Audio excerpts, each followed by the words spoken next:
Olá, jovem! Eu sou Gabs Ferreira e esse é o Carreira Sem Fronteiras. Tudo pronto para a aventura de hoje? Hoje nós temos um convidado para lá de especial. O André Fran é diretor, apresentador e jornalista. E já fez muita coisa legal. E viajou para muitos países. E o bacana da trajetória dele é que ele viajou por vários países que normalmente a gente não pensa em ir visitar. E por isso a gente acaba às vezes até criando preconceitos com esses países por causa das coisas que a gente acaba ouvindo aqui no lado ocidental do mundo. Mas eu vou dar um spoiler e dizer que o André achou o Irã um lugar maravilhoso, incrível, com uma cultura muito bacana. E eu fiquei curiosíssimo para conhecer. Sem mais delongas, eu vou deixar o André contar a história dele aqui e os lugares que ele passou. Tenho certeza que você vai gostar.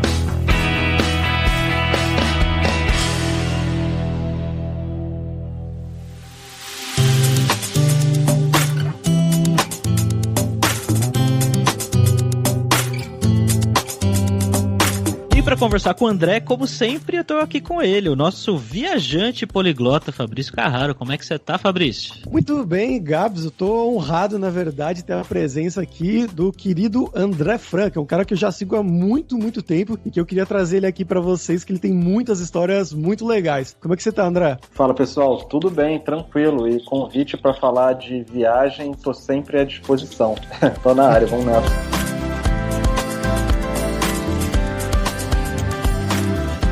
O nosso jabazinho inicial aqui hoje vai ser um pouquinho diferente, mas como sempre vamos falar que o podcast Carreira Sem Fronteiras é oferecido pela Alura Língua, cursos online de idiomas que eu, Fabrício Carraro, ajudei a desenvolver com métodos que eu utilizei e utilizo para aprender idiomas como francês, russo, grego, alemão, italiano e assim por diante. E nós acabamos de lançar agora os novos cursos de espanhol, dos níveis pré-intermediário e intermediário, chegando já quase no avançado. Então, se você se interessa, pode entrar agora mesmo para conhecer tanto os cursos que a gente já tinha, quanto esses novos de espanhol. E claro, com o valor da assinatura você tem acesso a todos os cursos. E vamos lembrar, é claro, que o ouvinte do podcast Carreira Sem Fronteiras tem 10% de desconto em todos os planos. Então vai lá agora mesmo em aluralingua.com.br/promoção/carreira e comece a estudar com a gente hoje mesmo.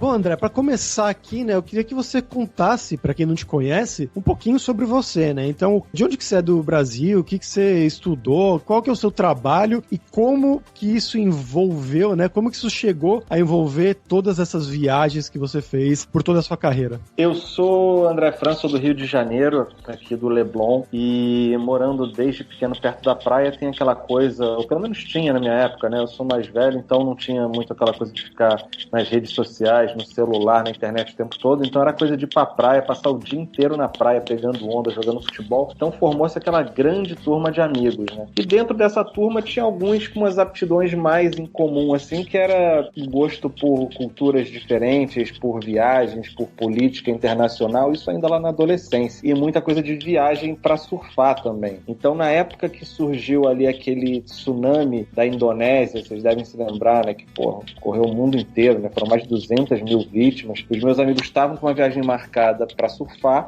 e tiveram que cancelar, pensaram em mudar o roteiro e tal, e a gente se juntou. Na época eu já filmava, né, já fazia alguns vídeos para marca de amigo, fazia vídeo de banda, de camarada nosso, uma coisa bem amadora assim, mas a gente pensou, por que vocês não mantêm a viagem de surf e transformaram numa expedição humanitária? E a gente filma isso e vê se a gente, depois edita uma coisa maior, mais profissional e tal. E aí eles fizeram essa viagem, né, e voltaram com horas e horas de filmagem.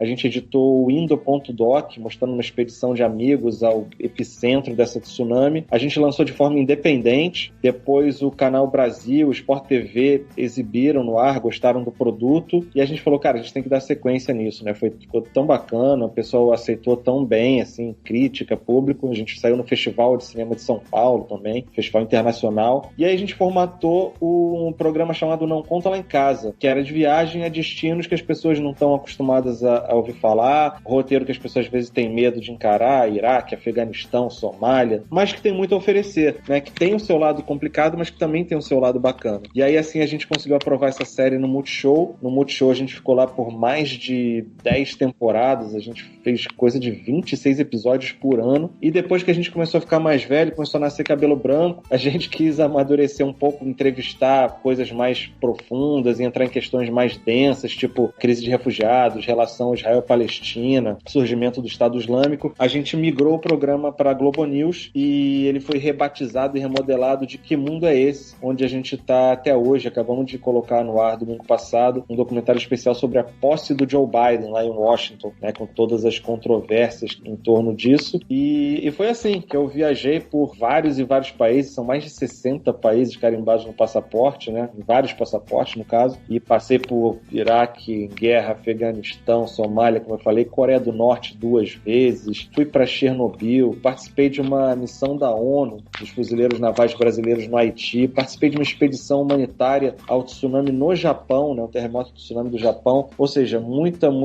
história para contar e um baita privilégio de poder testemunhar assim, alguns capítulos da história em primeira mão. Nossa, cara, é fantástico, é muito legal tudo isso, e eu lembro que eu cheguei a você, eu acompanhei várias desses seriados, né, dessas temporadas que você citou aí, eu tava fazendo uma época até meio que um binge-watching, assim, assistindo, puta, vamos ver o da Arábia Saudita agora, depois vamos ver o do Irã, depois vamos ver o da Coreia do Norte, e é muito interessante porque sempre tinha uma parte mais, vamos dizer, do povo, mas também a parte política, e entrevistava as pessoas normais, né, do que elas fazem no dia a dia quando era possível. Eu lembro que uma coisa que foi bem marcada foi o pessoal, acho que era no Irã, que eles faziam a bebida, tipo um vinho ilegal, um negócio assim, não era? Isso. É, exatamente, porque a pegada dos programas e dos conteúdos que eu faço, né, porque a gente faz outras coisas para outros canais, e faço meu canal no YouTube também agora, lá no André Fran Oficial, que eu tô curtindo pra caramba experimentar esse formato, e é sempre com essa pegada que você destacou mesmo, Fabrício. Se as grandes mídias estão mostrando e mostrando muito bem e trazendo especialistas e falando com os grandes figurões, né, os políticos e os principais protagonistas dessas histórias, o nosso negócio é se meter no meio do povo, é andar na rua, é ir pro meio da manifestação e falar com a galera ali, tá no dia a dia vivenciando aquilo. E você destacou bem, no Irã, por exemplo, a gente sentou no restaurante e através de amizades que a gente fez lá, a gente conversou com um grupo de mulheres e gays, um gay que era soldado do exército, então a gente consegue pegar dessa maneira bem orgânica, bem intimista, bem criando relações mesmo, alguns olhares que nem sempre as pessoas têm acesso na TV, né? Que é muito aquela coisa que é super importante, mas aquela coisa mais oficial. A gente tenta colocar a mão na massa e se meter no meio da história mesmo. E aí seja no Crise de Refugiados, a gente ajudou a tirar crianças chegando em bote nas praias gregas, sabe? E a gente distribuiu cobertor pra família que estava dormindo na beira de estrada, deu carona para refugiado afegão, porque a gente mistura o jornalista e o humano e tenta passar isso até com a própria linguagem dos programas que a gente faz, sabe? E felizmente até hoje tem sido bem recebido. Cara, antes de mais nada, esse programa eu já ouvi falar dele, eu já vi, mas eu não me lembro de ter assistido. Onde eu consigo assistir, André? Ele é dessa coisa da Globosat que muda muito, né? Já teve um monte de nome, era Globo News Play, aí depois virou Globosat Play, aí agora é Globoplay e agora tem canais Globosat. Tá na Globoplay muita coisa, mas eu sei que o tal do canais Globosat é onde eles estão centralizando a maior parte do conteúdo agora. Mas assim, bota Que Mundo é Esse lá no Google, série Globo News, que você vai cair em algum link, uma hora você vai achar.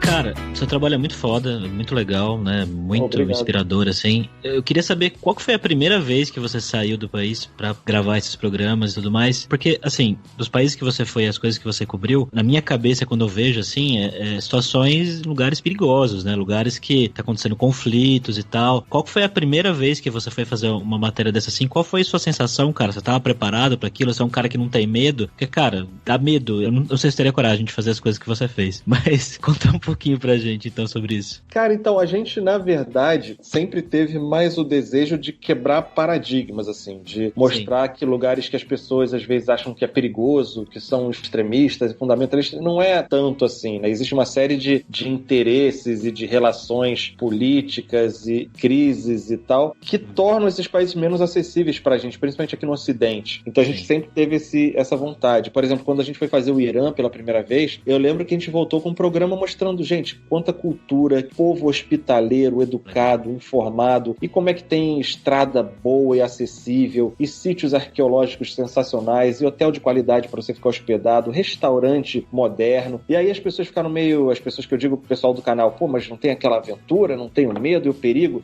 E a gente falou, cara, não é essa a nossa pegada, sabe? A gente não quer pagar de maluco nem de corajoso. Primeiro que a gente não é corajoso, às vezes a gente realmente passa dos limites, isso que você viu na tela, às vezes acontece, porque a gente vai pela curiosidade, vai pela vontade de mostrar como, sei lá, os soldados do Kurdistão estão enfrentando o Estado Islâmico. Então, quando você vê, você vai entrando na história e você tá na linha de frente ali, tiro passando por cima da cabeça. E aí a gente, como não é corajoso, a gente também é cagão, a gente fala, galera, peraí, né, damos um passo a mais aqui, vamos recuar, chega, tá bom. Mas às vezes a gente também quer mostrar esse outro lado, sabe? Mostrar para as pessoas que o Irã não é uma terra de todas as críticas que a gente tem, claro, ao regime, né, ao governo e à ditadura iraniana, mas é um país que também tem um povo ali lutando para sobreviver e que tem sua história, uma história riquíssima. Então a gente também gosta de mostrar esse lado. Então foi uma coisa que a gente sempre bateu muito nessa tecla. Eu lembro que logo no início eles queriam colocar o slogan assim, do Não Conta Lá em Casa como amigos viajando pelos lugares mais perigosos do mundo, e a gente, opa, alto lá.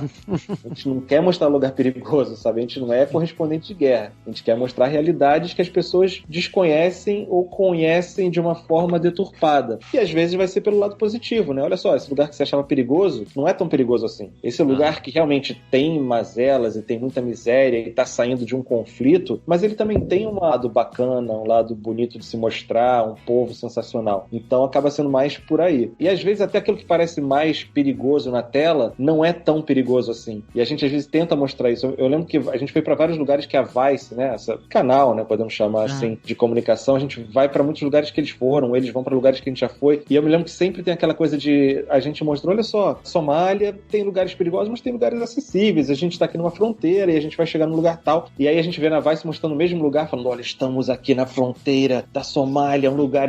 Às vezes parece na TV muito pior do que é, não é? Dá pra evitar, dá pra ser malandro e saber onde pisar. A gente tem essa visão também, né, de medo, perigo e tal, acho que principalmente depois do 11 de setembro, né, eu pelo menos cresci vendo isso, né, então é foda, a gente acaba criando uma coisa meio que tipo, nossa, deve ser super perigoso, mas eu sei que não é. Na nossa época a gente pensava que a Rússia era perigoso, né, que meu Deus, vai pra Rússia. Você vai pra Rússia, tipo, é um puta lugar normal, assim, poderia ser qualquer cidade do Brasil, melhor, mais seguro do que qualquer cidade do Brasil em geral, na verdade. Os inimigos nos filmes americanos vão mudando, né? Na nossa época eram os russos, depois virou os árabes, depois virou os chineses, enfim. Sempre tem um inimigo, né? Tem já interesses por trás, né? Então, você falou muito bem, essa coisa depois do 11 de setembro, né? Começou a ser, o George Bush taxou, assim, né? O eixo do mal. Então, no nosso imaginário, ainda mais da galera crescendo, vendo a influência cultural americana, cara, você tem o eixo do mal, são pessoas demoníacas do Irã, da Coreia do Norte, do Iraque, e não consegue fazer um distanciamento, né? De que aquilo ali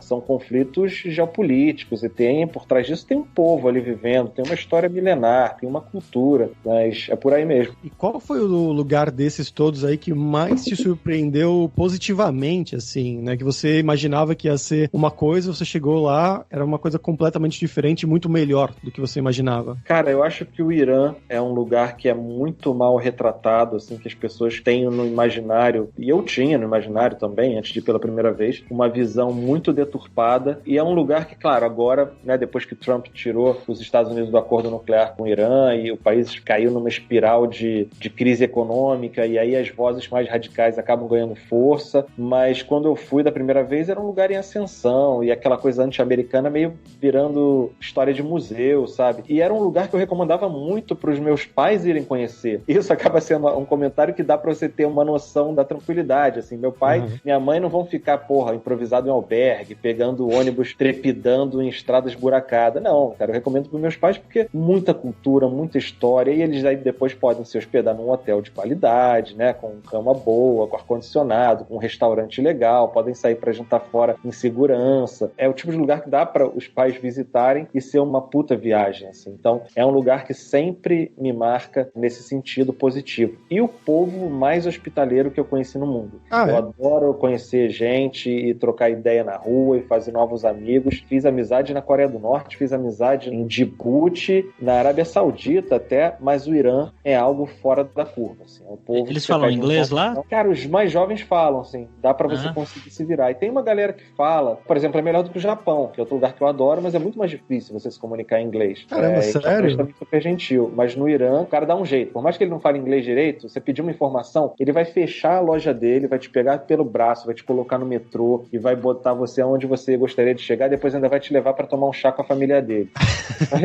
Você vai tomar um suco na esquina, se você não tiver troco, o cara vai falar, não, esse suco aqui é por minha conta, você é turista, fica à vontade. Você, não, que isso? Não, vai lá. A gente fez amizade com umas meninas, cara, a gente tinha que trocar dinheiro, elas pagaram nosso almoço. A gente falou, beleza, agora vamos trocar pra gente pagar vocês. Não, a gente é hospitaleiro assim mesmo, vocês são nossa visita. É uma cultura muito legal, um povo muito legal. Eu mantenho contato com amigas que eu fiz no Irã até hoje, assim, pela internet. Por mais que elas tenham essa dificuldade, né, também da internet que é parcialmente bloqueada lá, mas dá pra manter o contato. E tem lugares também, que você falou, né, lugares que a gente imagina que é perigoso, mas não é. Mas tem lugares que são realmente perigosos, como você falou, né, a Somália, o Afeganistão, o Iraque, né? E também um que me marcou muito, que eu lembro que era no Kurdistão, que vocês foram com os soldados que combatiam o Estado Islâmico, tomando tiro. Não é uma coisa normal, cara. Pois é, essa experiência foi mais desses erros de cálculo que a curiosidade jornalística coloca a gente na rota do perigo. A princípio, e a gente já tinha tido contatos com outras forças militares em outros países, seja nos próprios Estados Unidos ou na Europa, Rússia mesmo, e sempre tem aquela coisa mais burocrática, formal. Então, o cara te autoriza a ver alguma coisa, você vai até o limite que é possível chegar, você tem toda uma proteção, você assina um termo de segurança, e a gente sabia que não ia ser exatamente assim, mas acreditava que ia ter um certo controle ali, né? Que eles não iam pegar jornalistas brasileiros e colocar no meio do olho do furacão. Mas foi isso que eles fizeram, no fim das contas.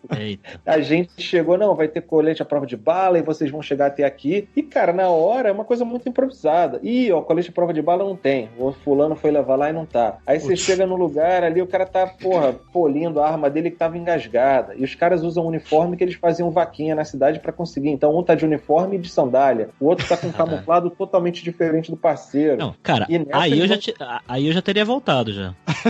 Eu teria falado, gente, deu, vamos voltar, foi legal. Cara, mas é engraçado porque eu também, mas você vai sendo envolvido por aquele ar de tranquilidade e aí você vai se sentindo tranquilo. Só que depois daquele estado de, cara, a realidade deles, o parâmetro de tranquilo, de seguro ou não, é totalmente diferente do nosso. Então, no momento a gente tava, os caras pulavam pro lado de lá da trincheira pra tirar selfie com o nosso celular, 1 minuto depois tava tiro comendo por cima da coisa, sabe? Então, é uma realidade, perigo é mais normalizado. E até na hora que a gente dá esse estalo e percebe isso, às vezes já é tarde demais. A gente, acho que a gente errou aqui o cálculo, vamos nessa. Cara, que louco. E uma curiosidade que eu tenho, eu não sou repórter, né? Mas eu tô muito envolvido com produções aqui de audiovisual e tal, né? De podcast, vídeo e tal. Então eu tenho uma noção legal. E aí eu fico pensando como que era a questão de vocês viajarem com equipe, como que vocês decidiam pra onde vocês iam? Tinha um roteiro fechado já? E viajar com equipamento e tudo mais? E também a parte lugares assim que teoricamente você não poderia filmar, sei lá, na Arábia Saudita. Então, a gente sempre, em relação a decidir os destinos e tudo mais, como a gente criou o programa, né? Então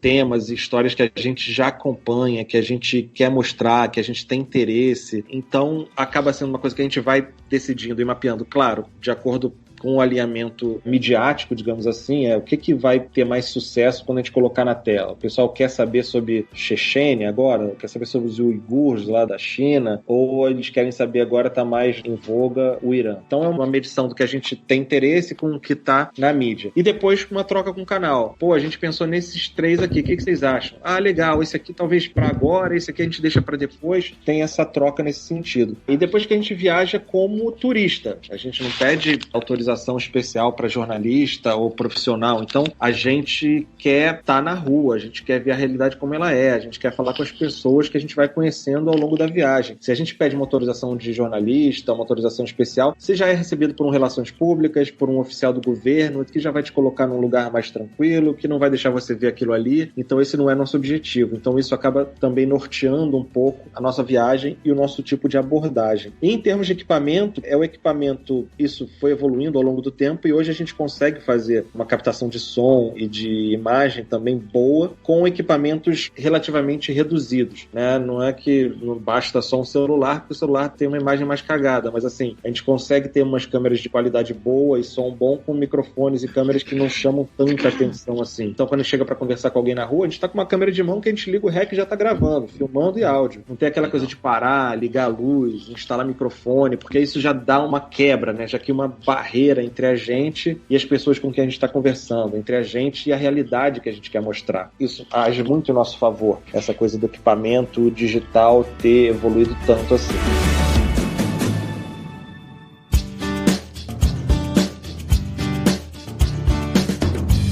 Uma coisa que eu fico curioso sempre é também na parte dos idiomas, né? Porque indo em tantos lugares, vocês sempre levam um tradutor ou vocês vão confiando no inglês mesmo de vocês? Cara, a gente vai sempre confiando no inglês. O inglês, 99% do tempo, consegue salvar a gente. Claro que às vezes não tem quem fale inglês, mas aí tem um fulano, um amigo que consegue fazer uma tradução ali na hora e tal. E no Japão foi a única vez que a gente precisou mesmo chamar um tradutor, porque a gente estava marcando umas entrevistas e o japonês tem muito essa coisa do perfeccionismo, então ele até sabe falar um pouco de inglês, mas ele não aceita dar entrevista em inglês porque não é um inglês perfeito. Então ele exige que você leve um tradutor. E aí, nesse caso, a gente teve que usar tradutor. Mas foi só, assim, na Rússia também a gente teve uma certa dificuldade quando a gente foi para uma região mais do Daguestão, que era mais difícil achar alguém que falava inglês, mas a gente deu a sorte de, nos primeiros dias, assim, esbarrar com um cara que falava inglês. Aí a gente colou nele e usava ele, ajuda a gente aqui a falar com fulano, ajuda a gente aqui a pegar um táxi e tal. Cara, a Rússia é Brasil. Na minha experiência, né, eu fui 4 vezes pra lá, é exatamente assim, você vai no centro de Moscou, pessoal jovem, todo mundo vai falar inglês pelo menos um pouco, aí você vai pra outro lugar, eu fui pra Sochi na Copa do Mundo, nossa,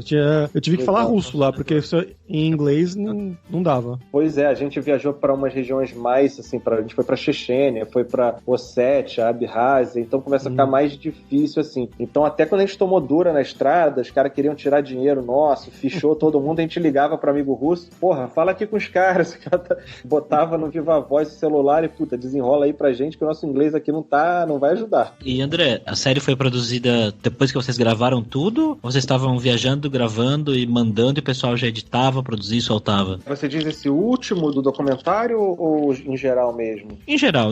Não, em geral a gente volta com o material todo e aí eu, como diretor, né, sento lá com a equipe e vou montando. Eu monto antes da gente viajar um roteiro ideal e na volta monto com a equipe o que seria os episódios e a série em si. Nesse último agora que a gente teve um prazo mais apertado, porque era uma coisa mais pontual, né, a posse do Biden, então não dava pra ser muito assim depois. Então a gente começou a receber o material antes e aí a gente foi editando um pedaço pelo menos, mas depois que a gente teve o material todo que a gente conseguiu realmente finalizar e dar a cara final do produto. Como vocês fazem pra entrar em lugares que vocês teoricamente não deveriam entrar, ou que pessoas normais não vão, como sei lá, na Somália você precisa de autorizações, né, pra ir de uma parte de Somaliland pra outra parte do aeroporto. Tinha uma coisa assim que fica em lugares diferentes, não é? A gente, como eu falei, a gente sempre viaja como turista, né? Isso facilita os nossos objetivos, né, enquanto programa, a forma e a realidade que a gente quer mostrar, mas, claro, acaba atrapalhando no sentido de logística, às vezes, né? Se você vai como um correspondente internacional, um jornalista recebido com autorização do governo, você já tem lá um órgão que vai te levar para o lugar X e vai te encaminhar para outro lugar, então é uma coisa mais tranquila. Mas acaba que no saldo, para aquilo que a gente quer fazer, acaba sendo mais positivo. E também você viajando com uma equipe menor, dá para se adaptar melhor, sabe? Então às vezes a gente aluga carro, aí quando não dá para alugar carro a gente pega, um motorista e vai, ou então a gente compra um voo local em cima da hora, no aeroporto mesmo, e dá uma esticada para mostrar uma cidade que a gente achou interessantes. Então a gente tem essa liberdade de também adaptar o roteiro, né, de acordo com como as coisas vão acontecendo. Mas nesse caso, por exemplo, vocês não teriam ninguém em terra, assim, já de antes, algum amigo que falou que pode te arrumar ou que vai fazer as coisas meio que, ó, vai aqui e vai ali. Vocês que vão decidindo já antes mesmo, meio que torcendo pra dar certo. A gente vai meio que decidindo, mas claro, a gente vai contando com uma rede de contatos nossa, né? E rede social mudou muito a forma da gente fazer o programa, porque a gente bota, estamos indo pro Irã de novo, alguém tem alguma história, algum amigo, e sempre tem, sabe? Alguém que,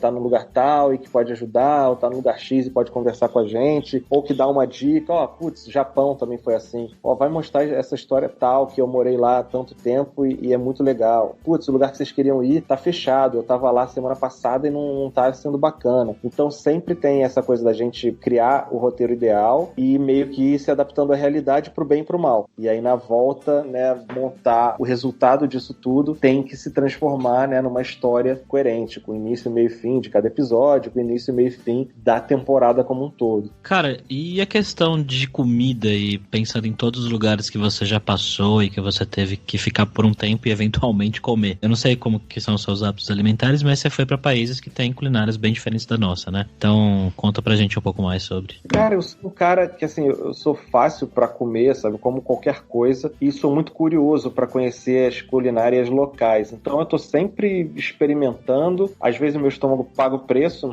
não tem jeito. Mas, às vezes, também me proporciona experiências maravilhosas, né? Porque a culinária, a gastronomia local tá muito relacionada à cultura e à história e à geografia mesmo daquele lugar, né? Em relação a temperos e hábitos alimentares e processos de produção dessas comidas. Então, é sempre uma experiência legal. Eu já experimentei, cara, biscoito de terra no Haiti, já experimentei barata frita em Mianmar, então não tem tempo ruim, não. Eu já comi coisas maravilhosas, assim. Meus pratos favoritos são pratos internacionais que não tem, que é difícil de achar aqui, tipo cachapuri lá da Ucrânia, da Rússia. Nossa, uma delícia. É uma delícia, né? Um pão com queijo derretido, ovo. Eu faço em casa isso daí, é mó bom. Pois é, eu só consigo fazer em casa, não tem restaurante que venda, pelo menos aqui no Rio. Torta da Geórgia também, é uma delícia, cara, eu não consigo encontrar aqui, porque é uma farinha toda especial que eles usam na produção, então tem dessas coisas. Eu viajei durante muito tempo com o UFO, né, ele fazia parte da equipe, agora ele tá em outros projetos, e ele é vegano, então, cara, ele já passou mais perrengue, sabe, de chegar à situação e ele comer só banana, ou só tomate e cebola no pão,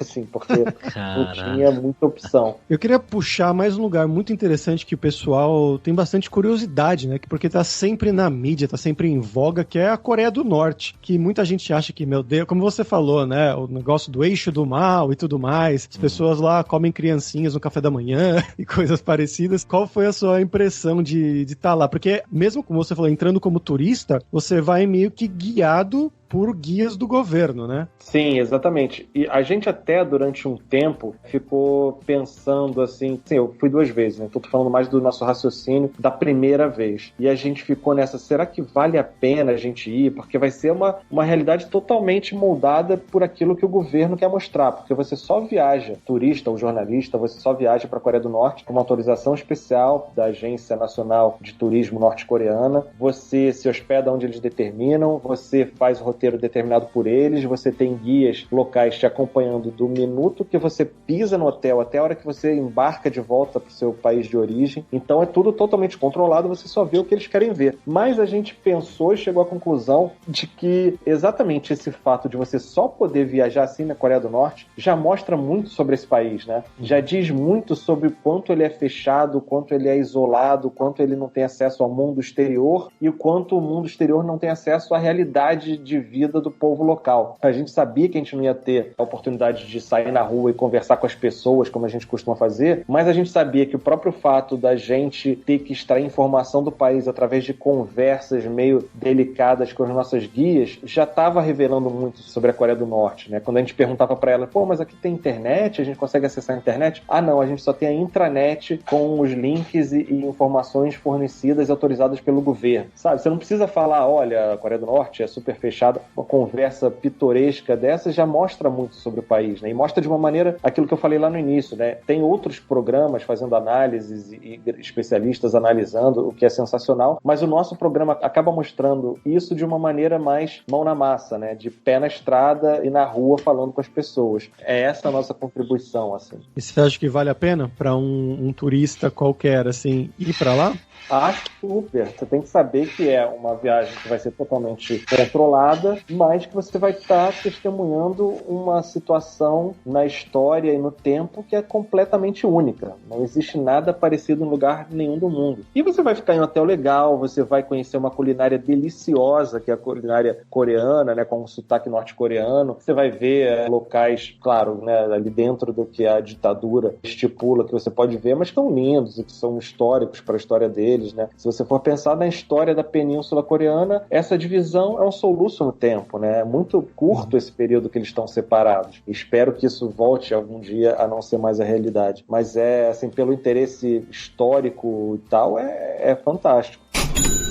Agora, André, vamos falar sobre dinheiro, cara. Queria que você contasse pra gente que país aí que você já visitou, que você passou, que você falou, putz, aqui é caro, hein? E o contrário? Conta pra gente. Cara, o Japão é um lugar que eu adoro. Eu já fui como turista e já fui com a minha namorada na época, já fui a trabalho para uma região, já fui a trabalho para outra região. É um lugar que eu adoro a cultura, o povo, a culinária, as experiências que você tem lá, a variedade de informações e tal. E o Japão é um lugar que tem muito essa mística, né? De não, o Japão é caro pra caramba, o Japão é inacessível. E é caro no sentido, sabe, como alguns países da Europa são caros e os Estados Unidos em certas regiões também é caro, não é uma coisa fora do panorama de caro, assim. E assim, sempre dá para você fazer a opção mais barata, seja onde você for. E em lugares que você tem uma estrutura já melhor, países mais desenvolvidos e ricos, como o Japão, a opção mais barata sempre é bacana, não é tão ferrada, dá para você passar de boa. Tem hotel cápsula, tem comida, sabe, restaurante mais popular, que é uma delícia, e dá para você fazer uma opção mais econômica de viagem pelo Japão. Isso pelo lado do caro, né? E assim, lugares baratos depende muito do momento, né? Eu fui pro Egito durante a Primavera Árabe, então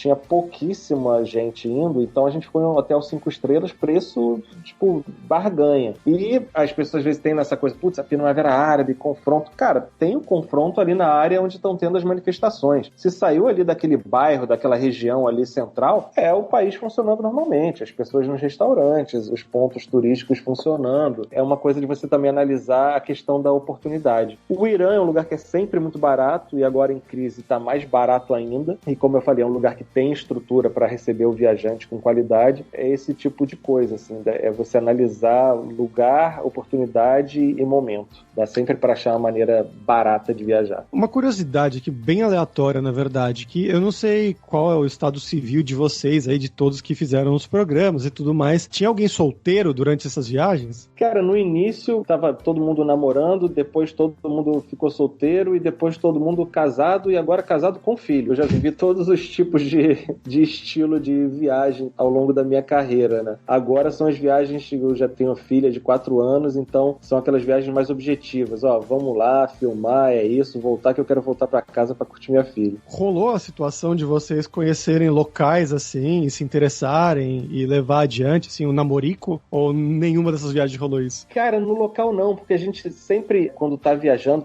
mesmo na época que a gente ficava mais tempo, até pra fazer contatos e contar as histórias mais abrangentes, assim, a gente sempre tava muito focado em, tipo assim, a gente acorda pensando no que a gente tem que produzir e no final do dia já tá, às vezes, viajando, dormindo num trem, num carro pra chegar na outra cidade que a gente fazer e já tá fazendo contato com o próximo entrevistado. Não dá tempo nem de respirar, assim, de verdade, né? É 24 horas em função do programa. Aí depois, quando na época que a gente tava mais livre, leve e solto, a gente dava uma esticada pra conhecer outro lugar, né? Aproveitar que a gente tava viajando e, sei lá, ia voltar por Munique, abria a passagem e ficava uns dias em Munique. Eu me lembro que depois, assim, quando a gente era bem garotão ainda, viajando, né? Quando a gente voltou do Iraque, a gente falou, putz, vamos passar uns dias na Suécia, né? Pra dar uma respirada, conhecer o lugar, dar uma paquerada também, que ninguém é de ferro e tava todo mundo solteiro. Então, fazia parte, né? Mas hoje em dia, de uns tempos pra cá, é mais na base do vamos ser objetivo e voltar pra casa com as nossas famílias, mesmo que a gente tá cansado, a coluna já não aguenta mais.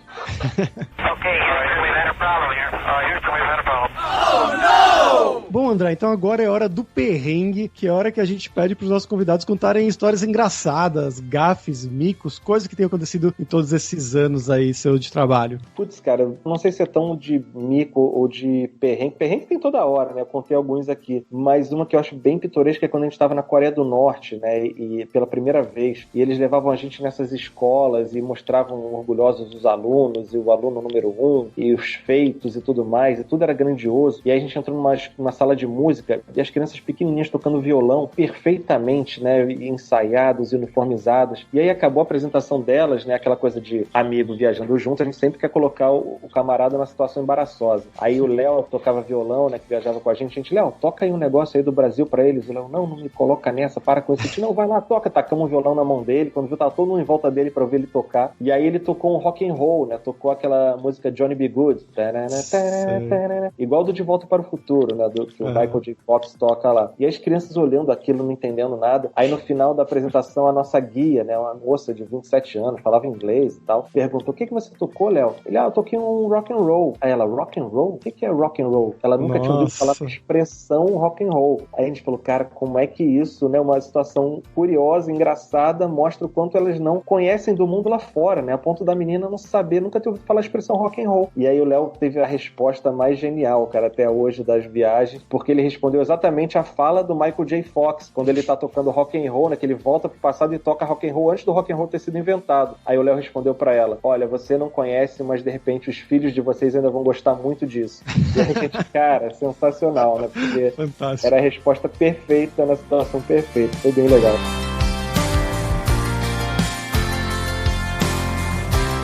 Maravilha, André. Pô, muito legal ter você pra esse papo aqui com a gente. Novamente, falar, uma honra ter você aqui. E deixa o seu jabá aí, né? Você tem o livro também, o Não Conta Lá em Casa? Sim, tem o livro que, cara, eu acho que hoje em dia você só consegue achar online, assim, livraria online ou encomendando, porque tem mó tempão que eu lancei, eu prometi pra lançar o segundo, até hoje não consegui terminar. Mas, assim, tô nas redes sociais, @AndréFran no Twitter, no Instagram, agora tem Clubhouse também. Eu sou desses que tá presente em tudo. Mas eu tô curtindo muito, cara, fazer agora o meu canal no YouTube. Eu criei um formato ali de vídeos que eu conto um pouco de história, de política, usando referências, falando um pouco da minha experiência nos países, e tem sido bem, bem legal, tô curtindo muito, tem crescido bem rápido, e quem tiver curiosidade, entra lá no youtube.com/AndréFran. E tem até a comunidade da galera que apoia o canal, no Apoia-se, que é o apoia.se/AndréFran, e aí a galera escolhe lá uma modalidade de apoio e pode participar do nosso grupo de WhatsApp, onde eu debato o roteiro, pauta, onde a gente conversa sobre os mais variados assuntos, e tem até umas reuniões por Zoom, que eu às vezes levo convidado especial, a gente troca algumas conversas mais profundas sobre produção, sobre política, história,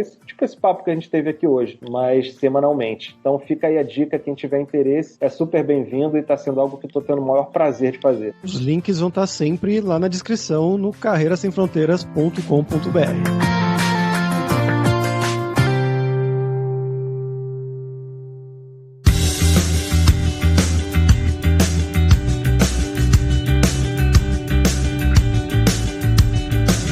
Pessoal, por hoje é isso. Muito obrigado pela sua audiência. E se você gosta do Carreira Sem Fronteiras, recomende para 5 amigos, para nossa comunidade crescer sempre cada vez mais. E entre no nosso grupo do Facebook, o Carreira Sem Fronteiras, para você ter mais dicas sobre empregos, mercado de trabalho no exterior, tecnologia e também sobre a língua inglesa ou algum outro idioma. E não deixe de conhecer a Alura Língua para você reforçar o seu inglês e o seu espanhol e dar aquela força, tanto no seu currículo quanto na sua vida profissional, algo que o André destacou muito bem durante o episódio, que eles contavam com inglês para praticamente tudo. Foram para Iraque, Irã, Coreia do Norte, Afeganistão, se comunicando sempre em inglês, tanto para turismo quanto para o trabalho deles. Obviamente na criação de todos esses programas que ele citou, que ele participou, criou, para ele poder realmente se comunicar com as pessoas lá pessoalmente em todos esses países. E só lembrando que o ouvinte do Carreira Sem Fronteiras tem 10% de desconto em todos os planos. Então vai lá em aluralingua.com.br/promoção/carreira e comece a estudar com a gente hoje mesmo. Além também, é claro, da alura.com.br, que tem mais de 1.200 cursos de tecnologia, tanto nas áreas de programação, marketing, design, business, soft skills. Tem curso da área de edição de vídeo também, que envolve a área do André, mas também tem curso de como você criar o seu currículo em inglês ou em espanhol para mandar pro exterior, então com certeza vai ter o curso para você. Então, pessoal, até a próxima quarta-feira com uma nova aventura em um novo país. Tchau, tchau!